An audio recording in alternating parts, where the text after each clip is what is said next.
Chapter 3. The Circuit of Commodity Capital. The general formula for the circuit of commodity capital is C prime to M prime to C, to P to C prime. Here, C prime does not just appear as the product of the two earlier circuits, but also as their premise, since what is M to C for one capital already involves C prime to M prime for another, at least insofar as a part of the means of production are themselves the commodity product of other individual capitals in their circuits. In our case, for example, coal, machinery, etc. are the commodity capital of the mine owner, the capitalist engineer, etc. It has already been shown in Chapter 1, Section 4, moreover, that when M to M prime is being repeated for the first time, even before this second circuit of the money capital is completed, not only is the circuit P to P presupposed, but also the circuit C prime to C prime. If there is reproduction on an expanded scale, then the concluding C prime is greater than the starting C prime, and will therefore be designated here as C prime prime. The difference between the third form and the two previous ones is first apparent in that here the circuit commences with the entire circulation in its two opposing phases, whereas in Form 1 the circulation was interrupted by the production process, and in Form 2 the entire circulation and its two complementary phases simply appeared as a mediation for the reproduction process, and hence formed the mediating movement between P to P. With M to M prime, the form of circulation is M to C prime to M, or MCM. With P to P, it is conversely C prime to M prime, M to C, or CMC. In C prime to C prime, it similarly has this latter form. Secondly, when the circuits 1 and 2 are repeated, even if the final points M prime and P prime form the points of departure for a new circuit, the form in which they were produced vanishes. Both M prime, being equal to M plus small m, and P prime being equal to P plus small p, begin the new process once more as M and P. In Form 3, however, the starting point C must be designated as C prime, even when the circuit is renewed on the same scale. The reason for this is as follows. In Form 1, as soon as M prime as such opens a new circuit, it functions as money capital M, the advance in monetary form of the capital value which has to be valorized. The magnitude of the money capital advanced has increased, for it has grown by way of the accumulation accomplished in the first circuit. But whether the magnitude of the money capital advanced is 422 pounds or 500 pounds in no way alters the fact that it appears simply as capital value. M prime no longer exists as valorized capital, as capital pregnant with surplus value, as a capital relation. It is only in the course of the process that it is to be valorized. The same holds for P to P prime. P prime must always continue to function as P, as capital value which should produce surplus value, and always repeat the circuit. The circuit of commodity capital, on the other hand, does not just open with capital value, but with expanded capital value in the commodity form, and thus it includes from the start not only the circuit of the capital value present in the commodity form, but also that of the surplus value. Hence, if simple reproduction takes place in this form, this involves at the close of the circuit a C prime of equal magnitude to the one at its starting point. If a part of the surplus value goes into the capital circuit, then what appears at the end is in fact not C prime but C prime prime, a bigger C prime. But the following circuit still opens with C prime, which is simply a greater C prime than in the previous circuit, and begins its new circuit with a greater accumulated capital value, hence also with relatively more newly produced surplus value. In all cases, C prime always opens the circuit as a commodity capital equal to capital value plus surplus value. In the circuit of an individual industrial capital, C prime as C appears not as the form of this capital but as the form of another industrial capital, insofar as the means of production are the product of this other capital. The act M to C, i.e. M to MP of the first capital, is for this second capital C prime to M prime. In the act of circulation M to C, factoring into L and MP behave identically insofar as they are commodities in the hands of their sellers. In the one case, the workers who sell their labor power, in the other, the possessors of the means of production, who sell the latter. For the buyer, whose money functions here as money capital, both these things function merely as commodities, as long as he has not yet bought them, thus as long as they confront his capital, existing in the money form, as the commodities of others. MP and L are distinguished here only insofar as MP is C prime in the hands of its seller, and can thus be capital if MP is the commodity form of his capital, whereas L is always just a commodity for the worker, and becomes capital only in the hands of the buyer, as a component part of P. C prime can therefore never open a circuit as mere C, as merely the commodity form of the capital value. As commodity capital, it always has to be a dual aspect. From the point of view of use value, it is the product of the function of P, here yarn, whose elements L and MP, emerging from the circulation as commodities, have only functioned to fashion this product. Secondly, from the point of view of value, it is the capital value P plus the surplus value small m produced in the function of P. It is only in the circuit of C prime itself that C is equal to P, meaning that the capital value can and must separate itself from the portion of C prime in which surplus value exists, from the surplus product in which the surplus value is hidden, whether the two are actually separable, as in the case of the yarn, or not, as in the case of the machine. They become separable in any case, as soon as C prime has been transformed into M prime. If the total commodity product is divisible into independent and homogeneous partial products, as for example our 10,000 pounds of yarn, and if the act C prime to M prime can thus be represented as a sum of successively performed sales, then the capital value can function as C in the commodity form and separate itself off from C prime before the surplus value is realized, therefore before C prime is realized as a whole. Of the 10,000 pounds of yarn with the value of 500 pounds sterling, the value of 8,440 pounds is equal to 422 pounds sterling, meaning the capital value, separated from the surplus value. If the capitalist first sells 8,440 pounds for 422 pounds sterling, then this 8,440 pounds represents C, the capital value in commodity form, the additional surplus product contained in C prime, which consists of 1,560 pounds of yarn and equals a surplus value of 78 pounds sterling, only circulates later. The capitalist could complete C to M to C, factoring into L and MP before the circulation of the surplus product small c to small m to small c. Alternatively, if he firstly sells 7,440 pounds of yarn at its value of 372 pounds sterling and then 1,000 pounds at its value of 50 pounds sterling, he could replace the means of production, the constant capital small c, with the first part of C, and the variable capital small v, i.e. the labor power, with the second part of C, and then proceed as before. But if there are successive sales of this kind, and the conditions of the circuit allow it, then the capitalist, instead of dividing C prime into small c plus small v plus small s, can undertake this division also for aliquot parts of C prime.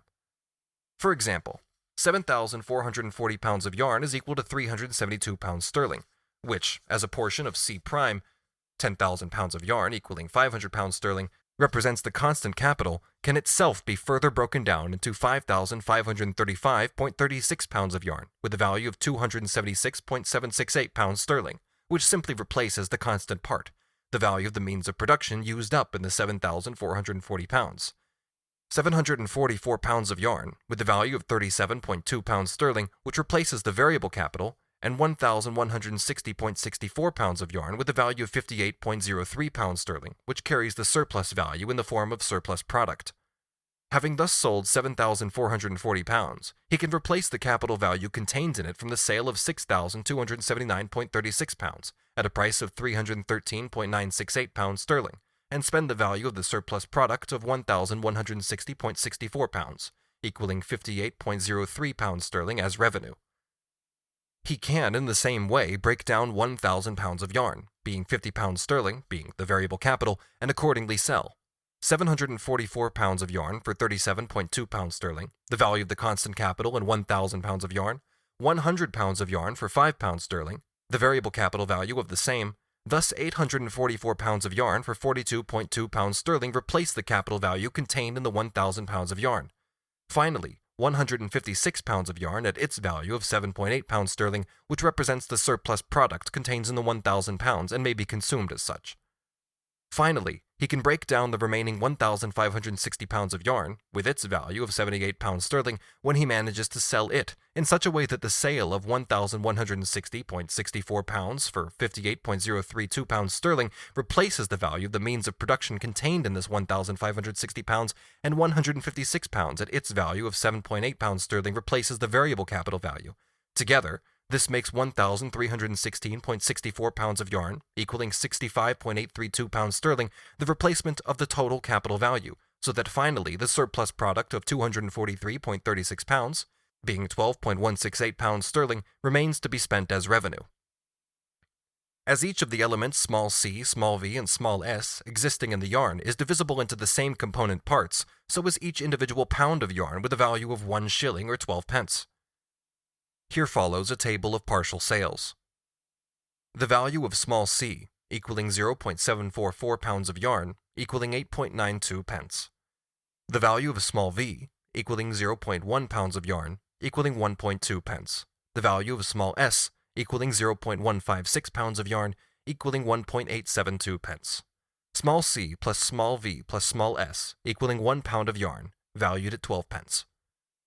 If we add together the results of the three partial sales as above, then we get the same result as if the entire 10,000 pounds of yarn was sold at one stroke.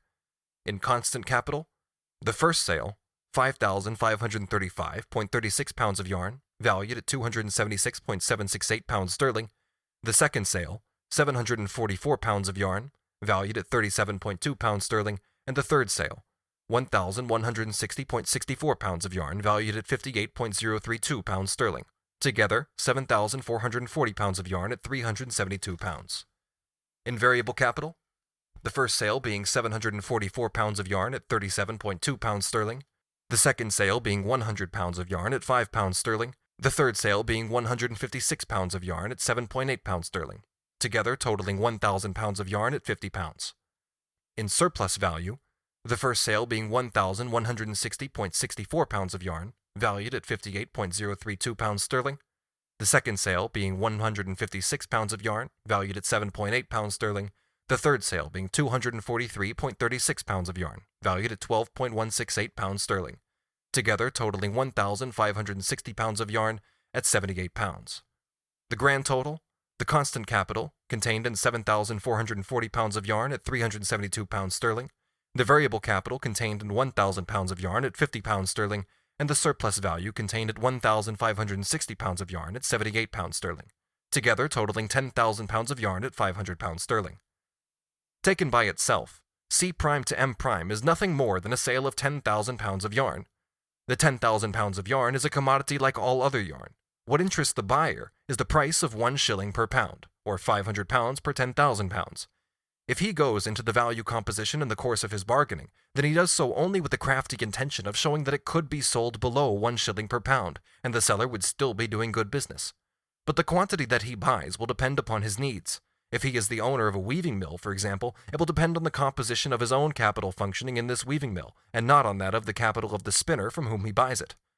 The ratio in which C prime has to serve, on the one hand to replace the capital utilized in it, or its various components, on the other hand as surplus product, whether the surplus value is destined to be spent or for capital accumulation, exists only in the circuit of the capital whose commodity form is represented by the 10,000 pounds of yarn. It has nothing to do with the sale as such.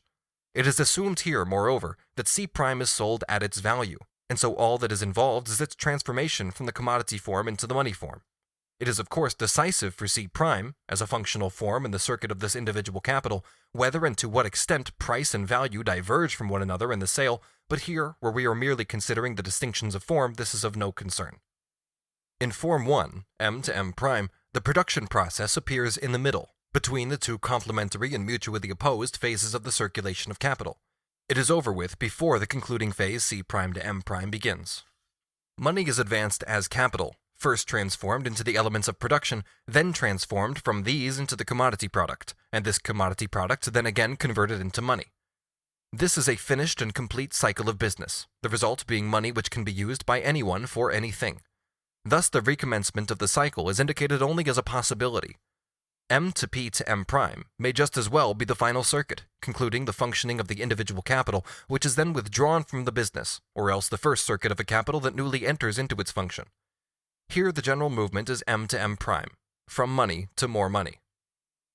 In Form 2, P to C prime to M prime to C, to P, which is P prime, the entire circulation process follows the first P and precedes the second, but it follows in the opposite order to that of Form 1. The first P is productive capital, and its function is the production process, as precondition for the subsequent process of circulation. The concluding P, on the contrary, is not the production process. It is only the renewed existence of the industrial capital in its form of productive capital. Furthermore, this is the result of the transformation of the capital value into L and MP that is accomplished in the final circulation phase, into the objective and subjective factors that constitute, in their union, the form of existence of productive capital. Whether the capital is P or P prime, it is present once more at the conclusion in a form in which it must function once more as productive capital, must again accomplish the production process. The general form of the movement P to P prime is the form of reproduction, and does not indicate, as does M to M prime, that valorization is the purpose of the process. For this reason, classical economics found it all the more easy to ignore the specifically capitalist form of the production process, and to present production as such as the purpose of the process, to produce as much and as cheaply as possible, and to exchange the product for as many other products as possible, partly for the repetition of production, M to C, partly for consumption, small m to small c. In this connection, since m and small m appear here only as evanescent means of circulation, the peculiarities of both money and money capital could be overlooked, the whole process then appearing simple and natural, i.e., possessing the naturalness of superficial rationality. In the case of commodity capital, similarly, profit was occasionally forgotten, and this capital figured, insofar as there was any mention of the production circuit as a whole, simply as a commodity, though as soon as the component parts of value were discussed, it figured as commodity capital. Accumulation, of course, appeared in the same light as production. In Form 3, C prime to M prime to C, to P to C prime, it is the two phases of the circulation process that open the circuit, and in fact in the same order as in Form 2, P to P. P then follows, together with its function, the production process, as in Form 1. The circuit closes with the result of this process, C prime. Just as in Form 2, the circuit closed with P, the merely renewed existence of the productive capital, so here it closes with C prime, the renewed existence of the commodity capital. Just as in Form 2, the capital in its concluding Form P had to begin the process again as a production process, so here it must reopen the circuit with the reappearance of the industrial capital in the form of commodity capital, with the circulation phase C prime to M prime. Both forms of the circuit are incomplete, because they do not conclude with M prime, with the valorized capital value transformed back into money. Both must thus be continued further, and hence include reproduction. The overall circuit in Form 3 is C prime to C prime. What differentiates the third form from the two earlier ones is that it is only in this circuit that the valorized capital value, and not the original capital value that has still to be valorized, appears as the starting point of its own valorization. C prime, as capital relation, is here the point of departure, and thus has a determining effect on the whole circuit, insofar as this includes, even in its first phase, both the circuit of the capital value and that of the surplus value, and surplus value must, on average, even if not in every individual circuit, be partly spent as revenue and pass through the circulation small c to small m to small c, and partly function as an element of capital accumulation. In the form C prime to C prime, the consumption of the entire commodity product is presupposed as the condition for the normal course of the circuit of capital itself. The individual consumption of the worker and the individual consumption of the non-accumulated part of the surplus product comprise, taken together, the total individual consumption. Thus, consumption in its entirety, both individual and productive consumption, enters into the circuit of C prime as a precondition. Productive consumption, which in the nature of the case includes the individual consumption of the worker, for labor power is the permanent product within certain limits of the worker's individual consumption, is carried on by every individual capital. Individual consumption, other than is necessary for the existence of the individual capitalist, is presupposed only as a social act, in no way as the act of the individual capitalist. In Forms 1 and 2, the overall movement presents itself as a movement of the capital value advanced. In Form 3, the valorized capital, in the shape of the total commodity product, forms the starting point and possesses the form of capital in movement, commodity capital. It is only after its transformation into money that this movement splits up into movement of capital and movement of revenue. The division of the total social product, as well as the particular division of the product of every individual commodity capital into an individual consumption fund on the one hand and a reproduction fund on the other, is included in this form of the circuit of capital. M to M prime allows for the possible expansion of the circuit, according to the scale on which small m enters the new circuit. In P to P, P can begin the new circuit with the same value, perhaps even with a lesser value, and yet still represent reproduction on an expanded scale, if, for example, the commodity elements are cheapened as the result of an increased productivity of labor. Conversely, in the opposite case, a productive capital that has grown in value may represent reproduction on a materially more restricted scale, if, for example, the elements of production have become dearer. The same applies for C prime to C prime. In C prime to C prime, capital in the commodity form is the premise of production. It reappears as a premise within this circuit in the second C. If this C is not yet produced or reproduced, then the circuit is inhibited. This C must be reproduced, for the most part, as the C prime of another industrial capital. In this circuit, C prime exists as the point of departure, the point of transit and the conclusion of the movement. In other words, it is always there. It is a permanent condition for the reproduction process. C' to C' is distinguished from forms 1 and 2 by a further characteristic. All three have in common that the form in which the capital opens its circuit is also the form in which it closes it, and it therefore finds itself back once more in the initial form, and in this form recommences the same circuit. The initial forms M, P, and C' are always the forms in which the capital value is advanced, in form 3 together with the surplus value that is adhered to it, i.e. their original forms as far as the circuit is concerned. The concluding forms M', P, and C' are in each case the transformed form of a preceding functional form in the circuit which is not the original form.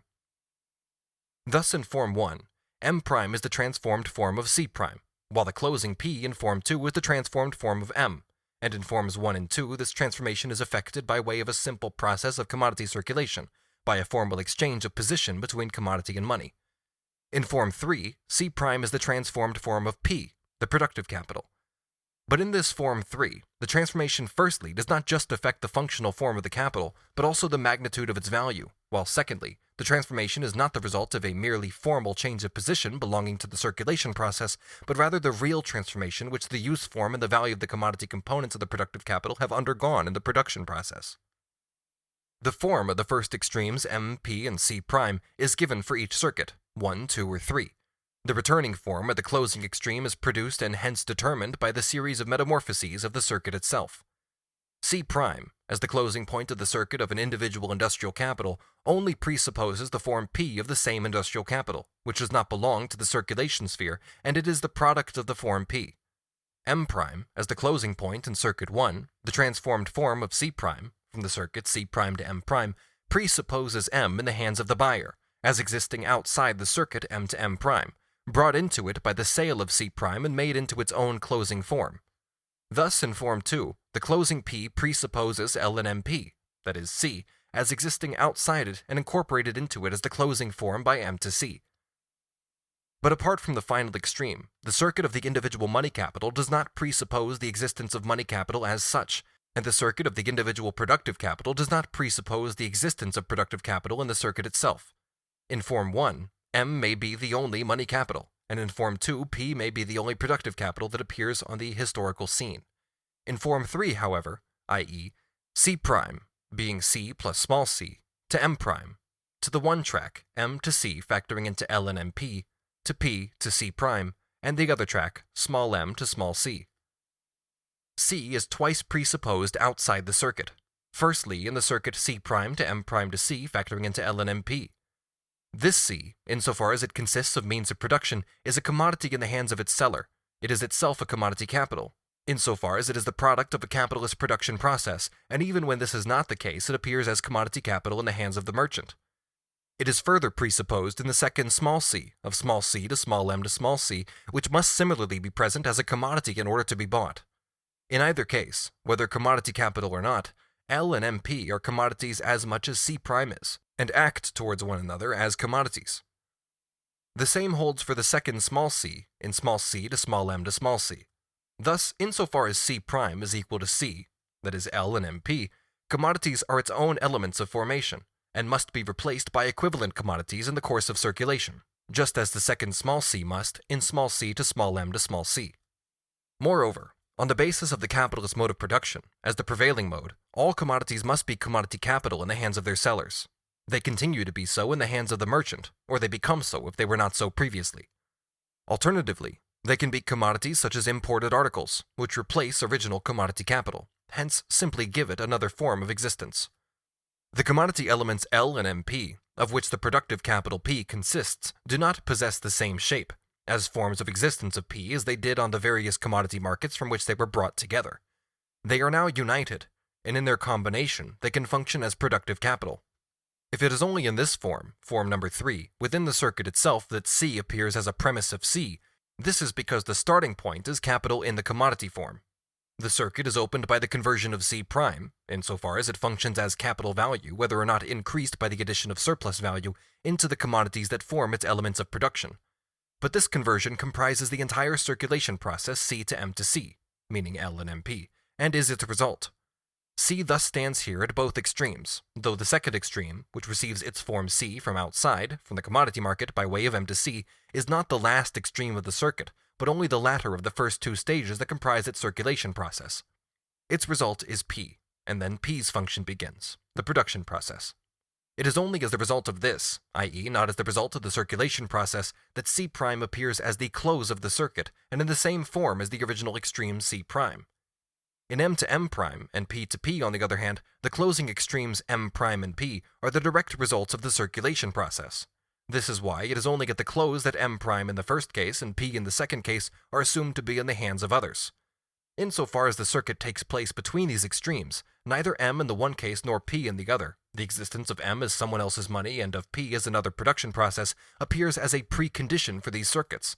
C' to C', on the other hand, presupposes C, being L and MP, as other commodities in the hands of others, commodities which are drawn into the circuit and changed into productive capital by way of opening the process of circulation. Then, as the result of productive capital's function, C' once again becomes the closing form of the circuit. But precisely because the circuit C' to C' presupposes in its description the existence of another industrial capital in the form C, being L and MP comprises other capitals of various kinds, for example, in our case, machines, coal, oil, etc., it itself demands to be considered not only as the general form of the circuit, i.e. as a social form in which every individual industrial capital can be considered, except in the case of its first investment, hence not only as a form of motion common to all individual industrial capitals, but at the same time as the form of motion of the sum of individual capitals, i.e. of the total social capital of the capitalist class, of movement in which the movement of any individual industrial capital simply appears as a partial one, intertwined with the others and conditioned by them.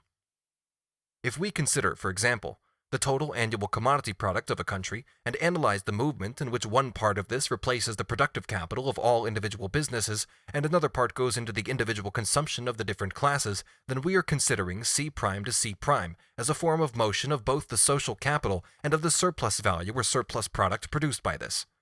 The fact that the social capital is equal to the sum of the individual capitals, including joint stock capital and also state capital, insofar as governments employ productive wage labor in mines, railways, etc., and function as industrial capitalists, and that the total movement of the social capital is equal to the algebraic sum of the movements of the individual capitals, in no way prevents this motion, as the motion of an isolated individual capital, from displaying phenomena different from those displayed by the same motion, when it is viewed as a part of the total motion of the social capital, i.e. in its connection with the motions of the other parts of this.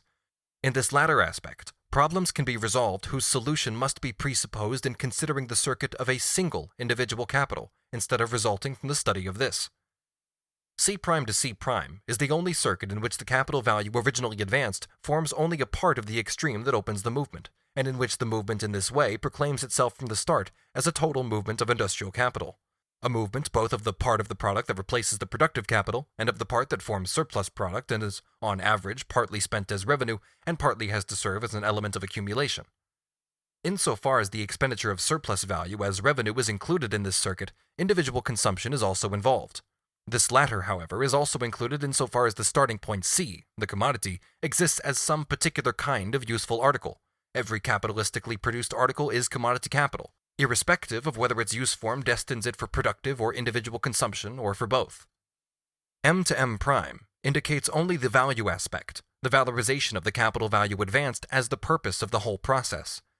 P to P, being P', points to the production process of capital as a reproduction process with the productive capital remaining the same or growing in magnitude, accumulation. C' to C', while it already proclaims itself in its initial extreme as a form of capitalist commodity production, comprises both productive and individual consumption from the start.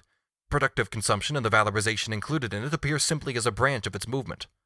Finally, since C' can exist in a use form incapable of entering any further production process, it is apparent from the start that the various value components of C', expressed in portions of the product, must assume a different position, according to whether C' to C' is taken as a form of motion of the total social capital or as the independent movement of an individual industrial capital.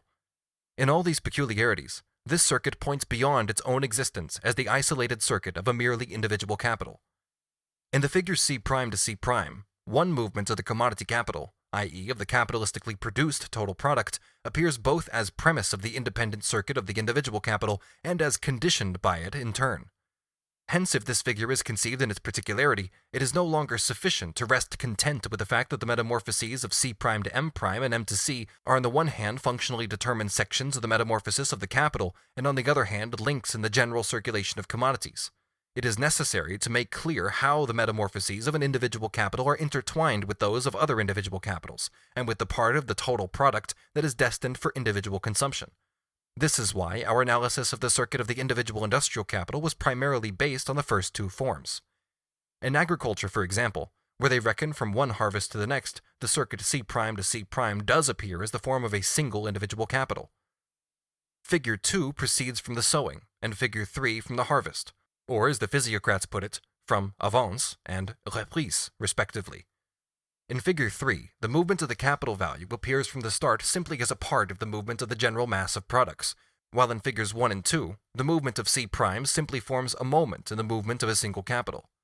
In Figure 3, the commodities on the market form the permanent premise of the process of production and reproduction. Hence, if attention is fixed exclusively on this figure, all the elements of the production process seem to proceed from one commodity circulation and to exist only as commodities. This one-sided conception overlooks the elements of the production process that are independent of the commodity elements. Since in C' to C', the total product, the total value, is the point of departure, it is evident here that, leaving aside foreign trade, reproduction on an expanded scale, with productivity otherwise remaining the same, can take place only if the material elements of the additional productive capital are already contained in the part of the surplus product to be capitalized. That is to say, insofar as the production of one year serves as a precondition for that of the next, or insofar as production can occur together with a simple reproduction process within a year, surplus product is immediately produced in the form that enables it to function as additional capital. Increased productivity can increase only the material substance of capital, and cannot raise its value, but it still forms additional material for valorization. C' to C' is the basis of Quesnay's Tableau économique, and it shows great discernment on his part that he selected this form in opposition to M', the form fixed on and isolated by the mercantile system, and not P to P.